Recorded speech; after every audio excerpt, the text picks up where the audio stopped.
무엇보다도 쉐일은 이제 미국이 계속 눈치를 보던 사우디를 비롯한 중동 국가에 더 이상 끌려가지 않고 독자적인 행보를 할 수 있도록 만들어준 어떻게 보면 신이 내려준 선물이다라고 이제 이야기를 했었고 선물 이런 참 많이 줍니다. 미국이. 그러니까요. 이 신이 이렇게 공평하게 주는 것 같지가 않아요. 보면은 우여곡절을 겪으면서 쉐일 업체들은 꾸준히 성장을 해왔는데 이제 공격적인 성장의 시대는 막을 내렸다라는 업계 관계자들의 이제 증언들이 계속 이제 이어지고 있는 거죠. 네. 쉽게 말해서 생산이 옛날처럼 그렇게 잘 안 되는 거예요. 뭐 여러 가지 요인이 있습니다만 가장 핵심은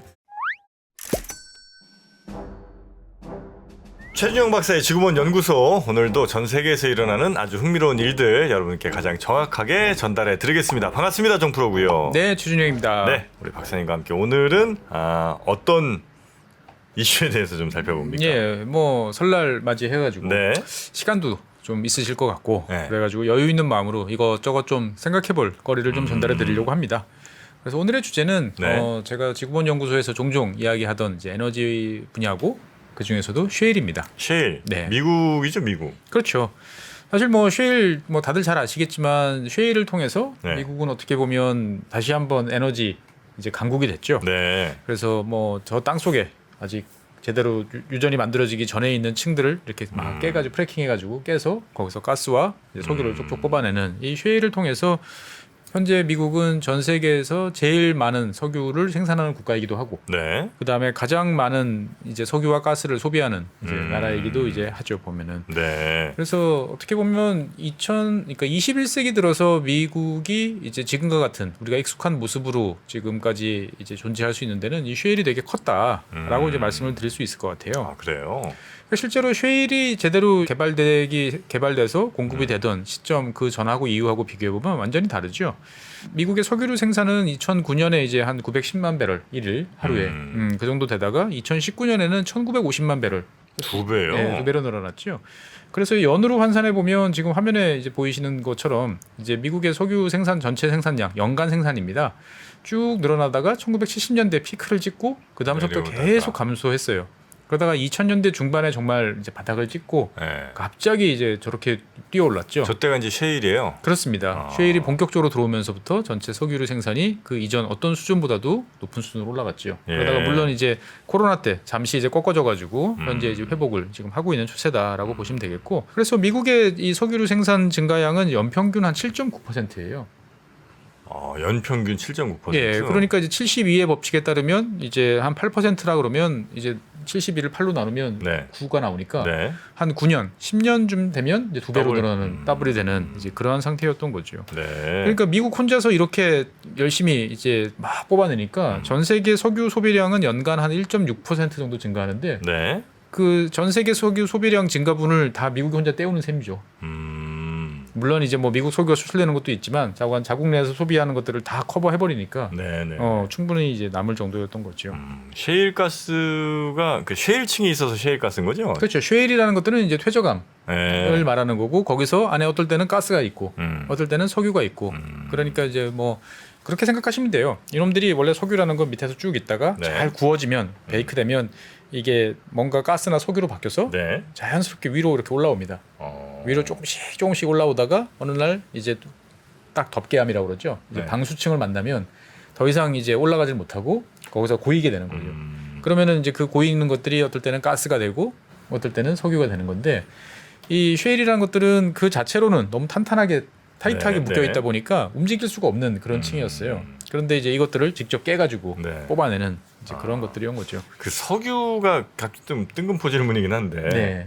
뭐 고생대 무슨 저 고사리 같은 애들이 이제 네네. 밑에 썩어서 이렇게 됐다는 얘기도 있는 것 같고 아니, 네네. 공룡이다 뭐 이런 얘기도 있는 것 같은데 뭐예요 도대체? 공룡까지는 아니고요. 네. 아까 말씀하신 대로 이제 옛날 고생대 뭐 이런 석탄기 식물 뭐 네, 이런 주로 식물들이죠. 식물들이 이제 대량으로 이제 특정 지역에 이제 몰려서 매장이 된 이후에 네. 그것들이 이제 땅 속에서 구워지고 익혀져서 나왔다라고 하는 이제 설이 제일 유력한 그렇죠. 유기물. 음. 유기물이 이제 이렇게 변성돼 가지고 나왔다라는 썰이 제일 유명한 것이고 네네네. 이제 아주 그 독특한 썰 중에 하나가 석유는 지구 내에서 뭐 멘틀이나 저 밑에서부터 네네. 계속적으로 자연스럽게 올라오고 있다. 어. 그러니까 이제 이거 뭐 고갈에 대해서 걱정할 필요 없다 이렇게 말하는 그런 소수 분들도 의견도 있습니다만 주된 의견은 이제 과거의 어떤 식물들이 네. 이제 과거의 태양 에너지가 이제 지구의 어떤 수소, 지금 네, 석유나 네, 네, 가스로 이제 변화된 것이다라고 보는 게 제일 주된 의견인 것이죠. 네. 거기 이제 아주 밑에 있는 경우도 있고 조금 위에 올라와 있거나 뭐 거의 표면에 이제 있는 경우도 그렇죠. 좀 예. 있고. 그래서 뭐 점점 많이 가다 보니까 네. 이제 뭐 북해라든지 심지어 뭐 브라질 심해 유전 같으면은 해저 수심한 3,000m를 뚫고 들어가서 그 3,000m 밑에 바닥이 있을 거 아니에요. 거기서부터 또 바닥을 뚫고 들어가서 그 파이프가 그러면 3,000m 이상 당연히 그렇죠. 내려가는 거죠. 위에는 꿈쩍 않고 이제 있어야 되는 거고 이제 쉽지 않은 이제 그런 것들이죠. 네. 그래서 이 쉐일을 통해서 미국은 지난 한 20년, 뭐 한 15년 정도 이제 엄청난 성장을 해왔고 그러면서 이제 중동으로부터 미국으로 들어오는 석유 수입은 거의 중단되다시피 했죠. 아, 그래요. 네, 그러면서 이제 미국은 명실상부한 이제 에너지 인디펜던스, 에너지 독립을 달성을 하게 됐고, 그러면서 중동 전략도 좀 바뀌고 뭐 이렇게 있군요. 그렇죠. 중동뿐만 아니고 국제 정세가 이제 많이 바뀌었죠. 그러니까 뭐 대표적인 게 예전 같으면 이란에 대해서 제재를 그렇게 세게 못했어요. 이란 석유도 수입을 해야 되니까. 그것도 있고 이란에 대해서 석유 수입을 제재를 하면 전 세계 석유 가격이 뛰고 그러다 보니까 세계 경기가 침체된다든지 동맹국들이 죽는다고 막 아우성을 친다든지 네네네. 하다 보니까 결국은 이거 그립을 세게 못 쥐었는데 뭐 베네수엘라도 마찬가지죠. 그런데 이제 그 트럼프 말대로 이제는 풀 프레셔로 해도 상관없다. 예, 상관없다 해가지고 그냥 완전히 방망이 길게 잡고 끝까지 휘두르는 상황이 이제 이어지게 됐던 거죠. 외교적으로 보면 이러한 변화가 있었고 이제 경제적으로 봐도 네. 미국에 있는 기업들은 사실 상당히 유리한 고지에 서게 됐었죠.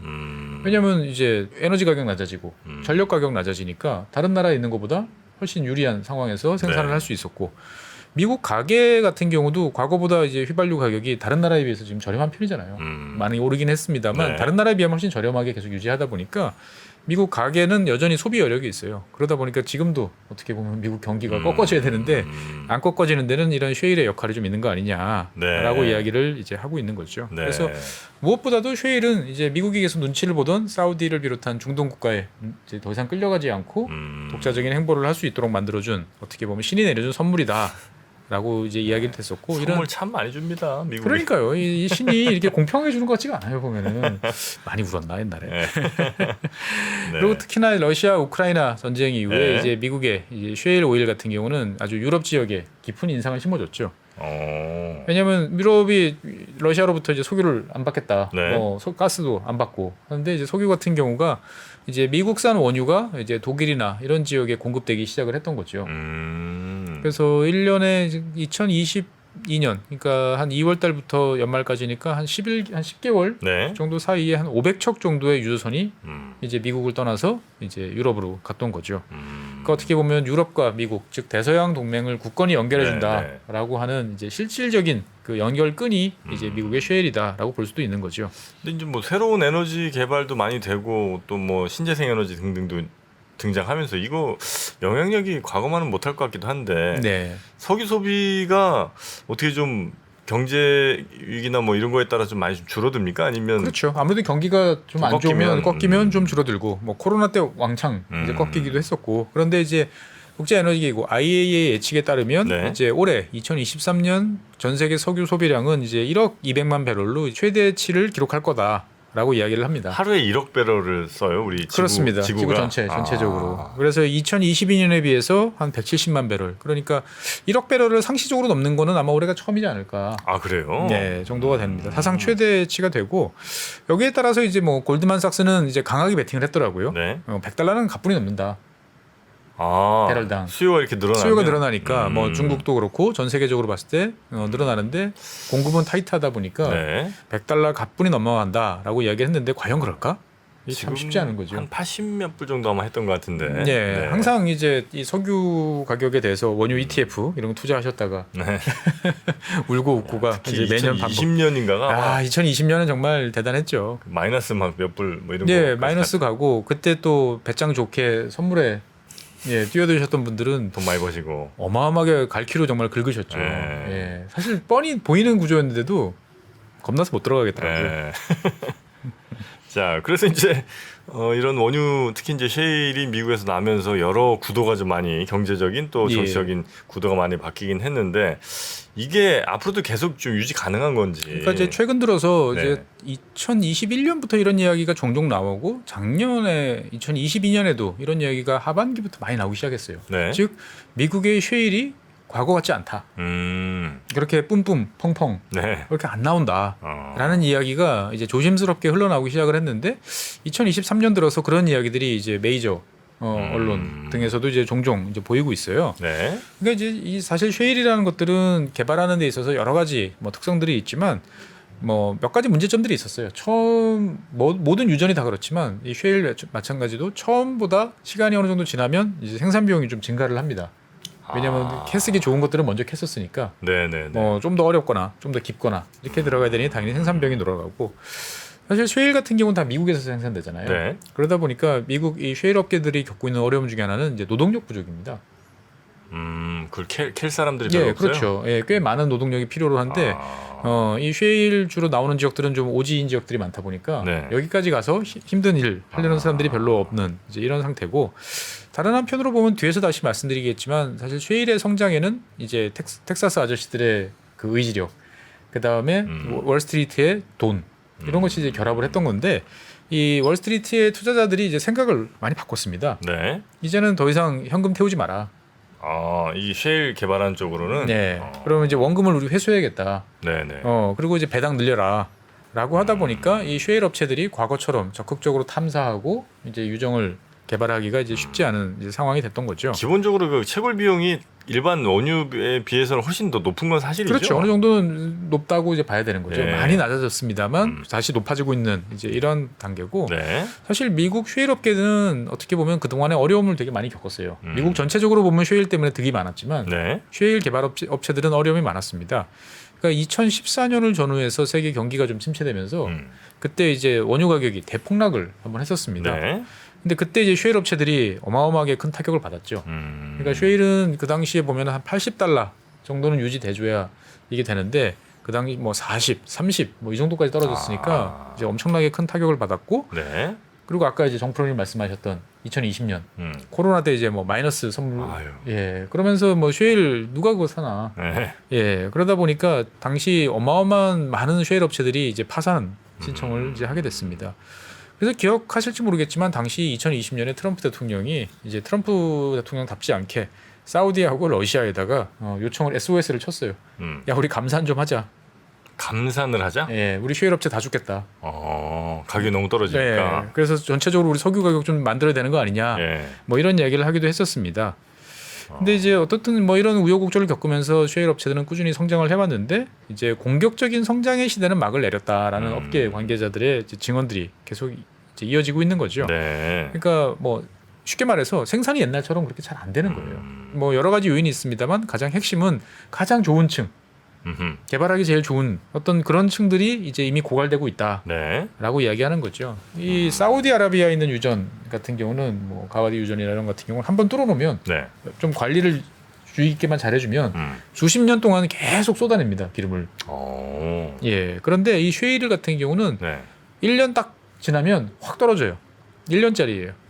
그래요. 예. 한번 뚝 뚫으면 주변에 압력이 와가지고 쫙 올라가다가 그게 1년 정도 뽑아내면 생산량이 훅 떨어집니다. 그러니까 그 옆에다가 또 뚫어야 되는 거죠. 채산성이 확실히 안 나오겠네요, 여기는. 그렇습니다. 근데 네. 이게 뒤집어 말하면 사우디 스타일의 유전 같은 경우는 네. 기름 가격이 원유 가격이 낮아도 섣불리 이거를 닫을 수가 없어요. 그러니까 이 원유 유정이라는 게 약간 살아있는 생물 같아요. 그러니까 마음대로 스위치를 껐다 켰다 이렇게 할 수 있는 네네. 종류가 아니에요. 그러니까 이거를 만약에 정말 우리 안 캐겠다 생각해서 덮어 안 캐. 그러고 나서 필요해서 다시 캐려고 그러면 얘가 그전만큼 힘을 못 써요. 그러니까 꾸준하게 어느 정도 물량이 나올 수 있도록 네, 그거를 관리를 해줘야 몸을 풀 수 있도록 해줘야 이게 석유가 나와요. 그래서 예전에 이제 미국 뭐 20세기 초반에 석유 네. 채굴하고 지금은 버려진 유전들이 있죠. 여기에서 이걸 집 뒷마당에 놓여 있는 그런 조그마한 유전들을 계속 긁어가지고 네. 기름들을 집에서 혼자서 이제 뭐 2배럴, 3배럴씩 채굴하시는 분들이 있어요. 예, 스캐빈저라고 부르는데 네. 이런 사람들이 이제 안 하면 아예 말라버린대요. 매일 그거를 뽑아내서 이제 좀 해줘야 되는군요. 퍼내면 다시 기름이 줄줄줄 나와가지고 퍼낼 수 있는데 이제 그거를 만약에 나 안 퍼내고 가만히 놔뒀다 그러면 이게 딱 멈춰버린다고 그러더라고요. 그러면 다시 또 뚫든지 뭘 해야 되는 뚫어도 거. 잘 안 된대요. 아 그래요. 네, 그러니까 이게 상당히 이제 그 유정이라는 게 그 관리가 또 많이 필요한 노하우가 필요한 것들인데 어쨌거나 쉐일은 그렇다 보니까 수요가 이렇게 갑자기 줄어들었다. 네. 그러면 그냥 간편하게 그냥 보고 있으면 돼요. 어차피 1년 지나면 우리는 자연스럽게 떨어지니까. 그래서 이 대응력이 좋았다고 그러는데 네. 사실 미국에 이제 쉐일이 많이 나는 곳 두 곳 정도가 있는데 대표적인 곳이 이제 노스다코타 아주 네. 천동네에 있는 바칸이라는 유전인데 여기 같은 경우가 지난 10년 동안 7배 생산량이 늘었어요.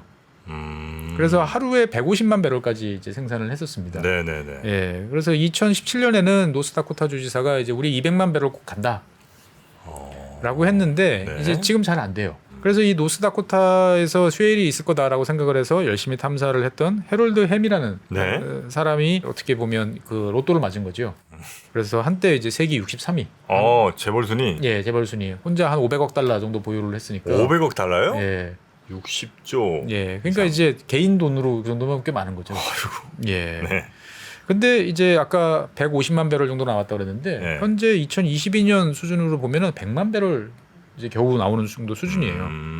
예. 그러니까 이제 생산량 자체가 감소하고 있고 네. 그러다 보니까 10년 전에는 이 지역에 이 리그라고 그러죠. 이게 이거 뚫기 뽑는 위한 거에 예, 굴착 장비들이 한 200개 이상 쫙 깔려 있었는데 지금은 한 40개 정도로 많이 떨어진 거죠. 네네네. 그래서 아까 말씀드렸던 이 해롤드 햄이 만든 회사 컨티넨탈 리소스라는 이 회사가 원래 이 노스다코타에 근거지를 두고 있었는데 네. 지금은 이제 다른 곳으로 옮겨가고 있어요.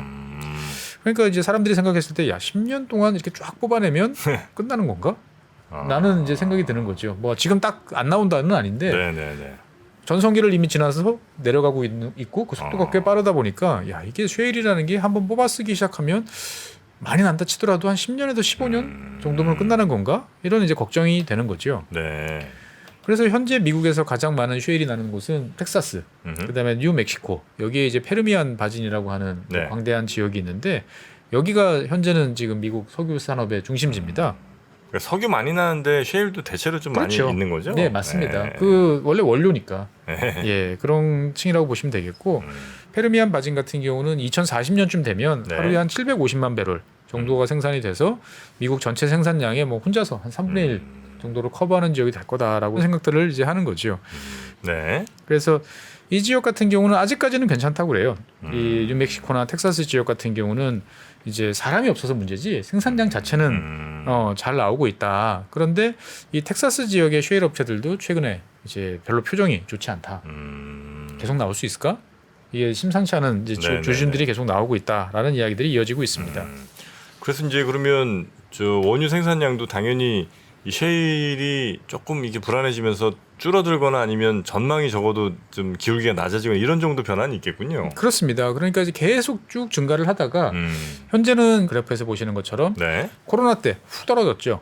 그래서 그거를 이제 감산했다가 다시 올라가는 그 과정인데 올라가는 과정이 과연 잘 진행될 것인가에 대한 이제 두려움들이 좀 있는 것 같아요. 쉐일이 예전같이 않은데 네. 뭐 이런 생각들을 이제 하는 거죠. 그래서 그 동안에는 보통 우리가 그 위성 사진이나 이런 걸 통해 가지고 리그가 얼마나 있냐, 그러면 리그가 늘어난다. 그러면 얘네가 개당 얼마씩 뽑아내니까 네. 생산량이 이만큼 될 거다라고 생각을 해서 계속적으로 증가한다고 생각을 했는데 최근에 이제 현장에서 나오는 이야기들을 종합을 해보면 야 이게 23년까지는 그래 늘어날 수 있을 것 같은데 24년이면 오히려 줄어들 것 같아. 더 리그를 많이 설치해도 뭐 이런. 올해가 거의 피크일 가능성이. 예, 그렇죠. 23년이 피크 아니냐? 뭐 이런 이야기들이 이제 종종 나오는 거죠. 보면. 네. 근데 그 이렇게 피크 치고 줄어든다는 거는 더 매장량 자체가 없다는 거야? 아니면 이제 매장량은 큰 문제가 없으나 이제 뽑는데 채산성이 없어서 이제 안 뽑게 된다는 거예요? 둘 다 같아요. 둘 다예요. 예, 그러니까 이제 로우 행잉 프로시라고 그러죠. 누가 봐도 저기 좋아 하는 네. 것들은 이미 다 뽑아 쓴 거예요. 그리고 미국의 이제 쉐일 업계들이 요즘에 눈여겨보는 지표 중에 하나가 뭐냐면은 유정을 하나 딱 뚫으면 네. 처음에 이제 힘이 좋을 때 막 쏟아져 나오는 이거를 이제 측정을 하는데 네. 2020년 정도에는 새로 하나 딱 뚫으면 하루에 그 리그 안에서 뚫은 게 한 1,500배럴, 1,600배럴 정도 나왔대요. 초반에 한 달 정도에 보면 하루 평균 정도 나왔는데 2022년 이게 한 1,000배럴 정도로 줄어든 거예요. 그러니까 전체적으로 봤을 때 쉐일의 힘들이 쉐일 그 층들이 약해졌다. 약해지는 거 아니냐. 라고 이야기를 합니다. 그래서 원래 이제 뭐 뽑으면서 뽑는 만큼 뭐 이렇게 지하수 넣어주고 뭐 이런 게 그거는 이제 일반적인 일반적인 유정들은 이제 그렇게 합니다. 그래서 압력을 유지해 줘야 되니까 네네네. 사우디 같은 경우는 거기에 이제 바닷물을 어마어마한 양으로 집어넣고 있고요. 뭐 유럽이나 이런 지역 같은 경우는 이제 이산화탄소나 네. 다른 것들을 이제 주입을 해서 압력을 이제 유지하려고 하는 거죠. 그 쉐일 업체들 중에서 네. 자금력이 있는 대형 업체들은 아직까지 그래도 양호한 쉐일층을 보유하고 있으니까 뭐 당장 문제는 아닌데 이제 독립사업자라고 그러죠. 네.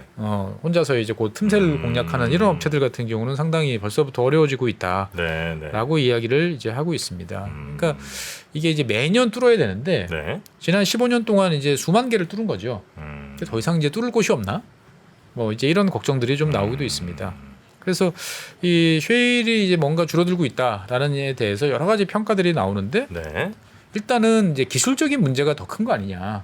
기술적인 문제. 예. 그러니까 이게 이제 노동력 부족 때문에 신참 그러니까 비숙련공들이 지금 쉐일 작업 현장에 투입되는 경우가 많아진다. 그러니까 이제 밸브 조절이라든지 여러 가지 굴착이라든지 할 때 이것들을 네. 야무지게 딱딱 매듭을 쳐서 네. 새는 거 없이 잘 해야 되는데 그럴 사람이 없어요. 그게 잘 안 되다 보니까 이게 이제 로스가 많아지는 거 아니냐. 그래서 현재 그럼 얼마나 사람이 부족하길래 그러냐 그러면 네. 쉐일 업계 전반적으로 봤을 때 한 2만 명 이상이 부족하다. 그래요. 예, 그러니까 미국이 전체적으로 지금 노동력이 부족한 상태잖아요. 그러니까 뭐 쉐일 업계라고 다른 것도 아니고. 그러니까 인건비는 엄청 올라가겠네요. 그렇죠. 인건비도 엄청 오르다 보니까 전체적으로 시추 비용 자체도 21년은 한 해에만 2021년, 22년 네. 1년 사이에 한 30% 정도 올랐다고 그래요. 1년 사이에. 예. 그리고 2023년 올해도 다시 한 12% 정도는 올라갈 거다. 왜냐하면 계속 인건비를 많이 줘야만 사람들을 구할 수 있다 보니까. 근데 그렇게 구했는데 나오는 그 쉐일 양은 줄어들고 있다 보니까 생산 비용이 더 증가하는 거 아니냐. 그래서 이제 미국 석유 업계에서는 이게 어떻게 보면 인적 요인에 의한 일시적인 현상일 수도 있는데 네. 빨리 커버 안 하면 문제가 커질 수 있다라고 이제 우려를 하는 거죠. 네, 그러니까 네, 이제 장비 같은 것들을 잘 관리가 안 되고 방치돼 있고 그러려면 대대적인 시설 개보수, 투자 이런 게 필요한데 아까 앞서 말씀드린 것처럼 이제 월스트리트에서 돈 주머니를 이제 죄고 있다 보니까 쉽지 않다라고 볼 수 있는 거죠. 네.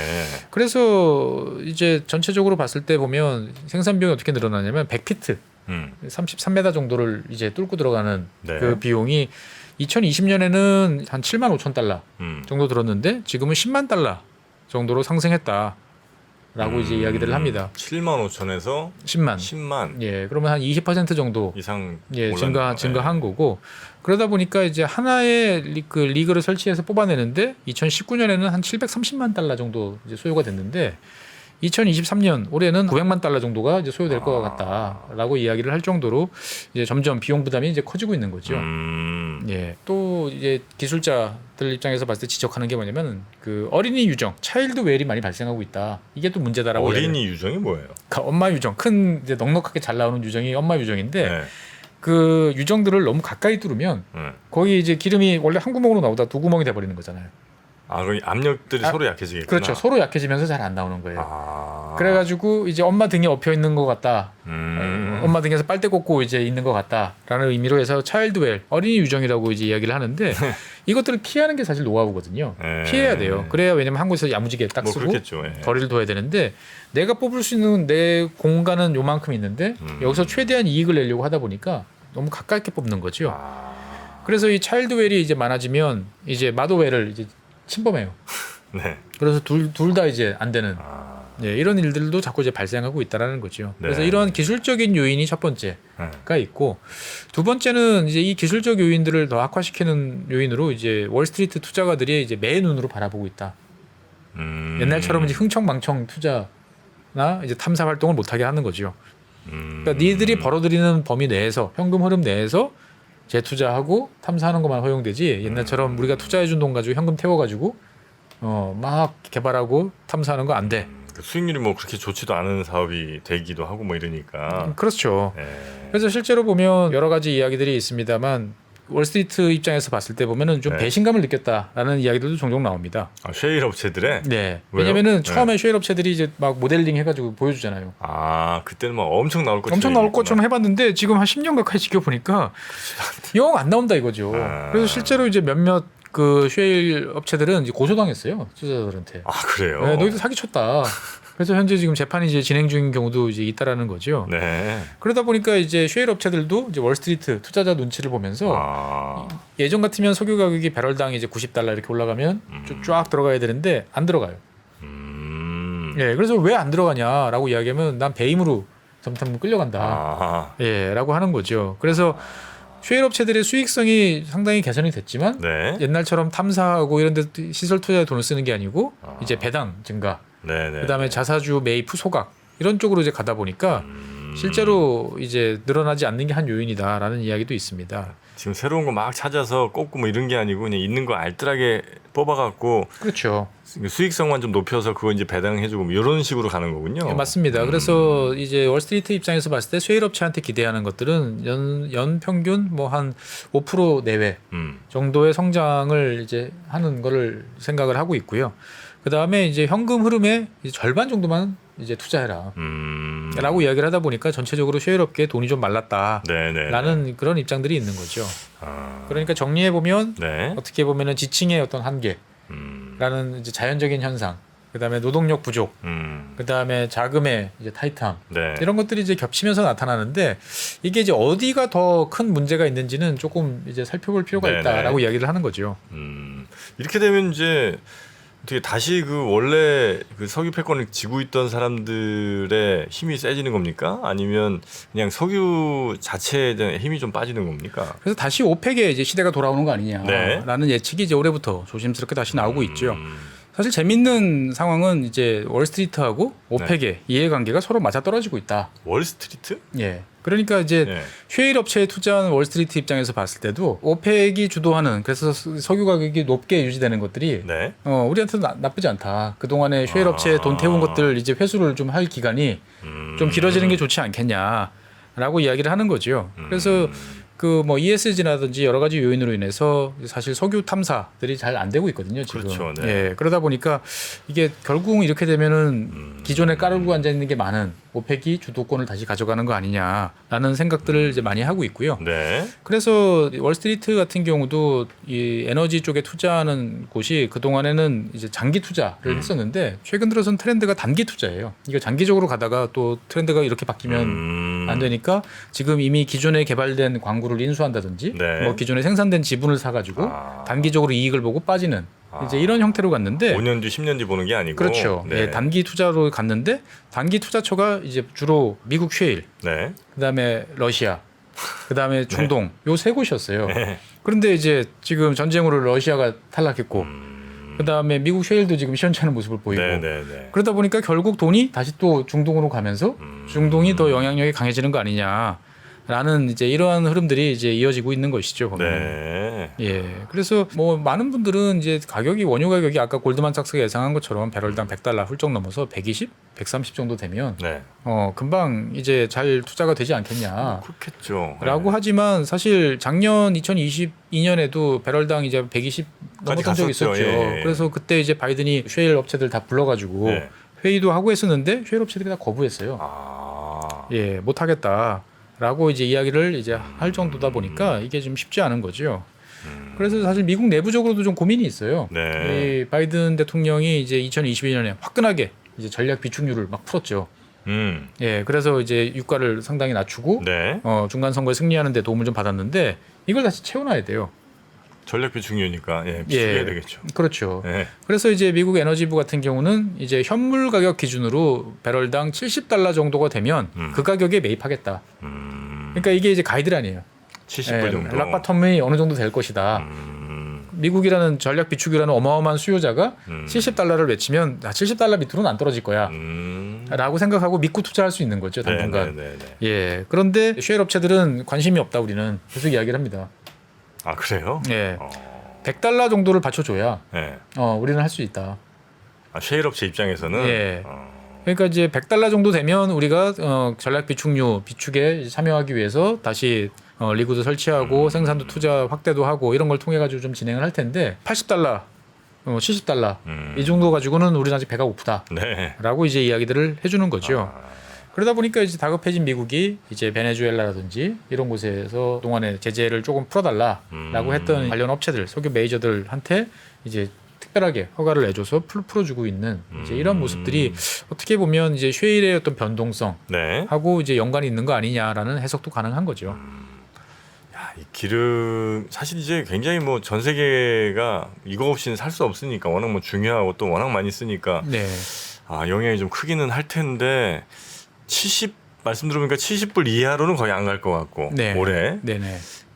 그렇다고 뭐 120, 130 이렇게 가는 일도 이건 좀 가능할까요? OECD래 자꾸 오펙이랑 뭐 예. 셰일 업체가 이해가 맞는다면? 글쎄 어떻게 될지 잘 모르겠어요. 사실 네. 이제 유가 예측은 상당히 이제 힘든 상황인데 네. 우리가 보통 익숙했던 게 유가가 올라가면 쉐일 업체들이 들어올 거야. 그래가지고 다시 낮아져. 네네. 계속 그래서 어느 정도 이 밴드에서 묶어놓을 수 있을 거다라고 생각을 이제 했는데 이 공식이 이제 작동 안 하는 거는 이제 확실한 것 같아요. 그렇습니까? 예, 그러니까 쉐일 업체와 기존의 컨벤셔널한 업체들의 이해관계가 다른 게 아니고 이제는 점점 같아지고 있는 거죠. 네네. 예, 그러다 보니까 같은 쪽으로 이제 갈 가능성이 매우 높아졌다. 그래서 네. 어떻게 보면 지구본 연구소를 통해서 이제 쉐일 혁명, 쉐일 시대 이야기를 되게 많이 했는데 네. 이 혁명이라는 것들은 영구 혁명은 없잖아요. 네. 어느 유효 기간이 있어요. 예, 근데 그 유효 기간이 벌써 이제 슬슬 끝이 보이고 있는 건가? 아니면 일시적인 현상인가에 대해서 여러분들도 네. 한번 좀 잘 관심을 기울여 보시면 여러 가지 투자 판단이라든지 세계 정세에 대한 여러 가지 생각을 해보시는데 좀 도움이 되실 것 같습니다. 사실 뭐 기름값이 뭐 물가의 뭐 전부라고 해도 될 정도로 굉장히 영향을 많이 주기도 하고 우리 삶에도 영향을 많이 주고 또 투자하시는 입장에서도 이게 이제 에너지가 어떻게 흐르느냐에 따라서 그렇죠. 굉장히 그 결정이 많이 되는 거니까 네. 그런 것들 잘 참고하시면서 올해 투자 혹은 뭐 올해 생활하시는 거 좀 도움이 되시지 않을까 하는 생각을 좀 해보네요. 자, 셰일 혁명 미국의 셰일 혁명이 과연 이제 슬슬 막을 내리고 있나? 막을 내리나 이런 질문에서 한번 오늘 이런 시간 마련해봤습니다. 자, 오늘도 재밌는 이야기 잘 들었고요. 함께해 주신 법무법인 율촌의 최준영 박사님 대단히 고맙습니다. 네, 감사합니다. 장 시작 전부터 종료까지 쏟아지는 수많은 뉴스와 정보들. 이 중에서 어떤 것이 투자에 정말 도움이 되는 정보일까요? 3프로의 증시 셔터맨 박근영 마스터가 직접 정보를 선별하고 투자의 힌트를 드립니다. 시간도 아끼고 투자 아이디어도 얻는 시간, 박근영 부장의 마켓 힌트와 함께 하세요. 자세한 사항은 3프로TV 앱과 홈페이지를 확인하세요.